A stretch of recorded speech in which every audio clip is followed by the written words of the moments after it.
Un voyage peu ordinaire. Sarah a quitté son village du Sri Lanka quand elle avait 12 ans. Ses parents sont venus travailler en France et y sont restés.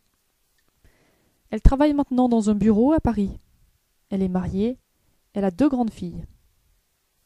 Un jour, elle dit à son mari et à ses enfants: L'année prochaine, nous allons partir en vacances au Sri Lanka. Vous allez voir le village où je suis née, où j'ai grandi. J'ai encore mes grands-parents. Ils sont très âgés. Ils vont être heureux de vous connaître tous les 3. Et puis j'ai mes copines. J'ai envie de les revoir. Ces filles rient. Elles disent: Ma pauvre maman, tes copines t'ont certainement oubliée. Elles ne vont même pas te reconnaître. Tu avais 12 ans quand tu les as quittées. Ce sont des femmes maintenant. Et toi aussi. Elles ont peut-être quitté le village. Elles ne t'ont jamais écrit, et toi non plus. Tu vas être comme une étrangère là-bas. Dans l'avion, elle pense à tout cela. Elle est angoissée.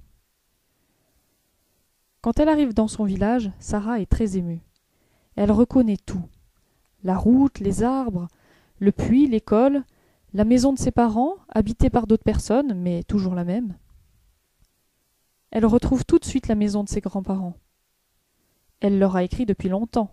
Ils ont préparé un bon curry. Sarah est heureuse de leur présenter son mari et ses filles. Que de choses à raconter! Quand Sarah parle de ses copines, la grand-mère garde le silence. Elle sourit seulement. Tout d'un coup, on entend des bruits bizarres derrière la porte, comme s'il y avait du monde. Sarah est surprise. Elle va ouvrir la porte tout doucement. Elle voit plusieurs femmes avec beaucoup d'enfants. Ce sont ses amies d'autrefois, ses copines d'école restées au village.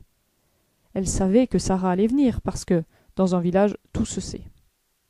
Elle voulait lui faire la surprise d'un accueil plein d'amitié. Elle lui offre des fleurs et des pâtisseries faites spécialement pour elle, des foulards, des bracelets, des cadeaux du cœur. Oui, c'est vrai, il leur faut à toutes quelques minutes pour se reconnaître. Mais quelle joie de se retrouver comme avant et de pouvoir parler du temps où elles allaient ensemble à l'école. Les vrais amis ne vous oublient jamais.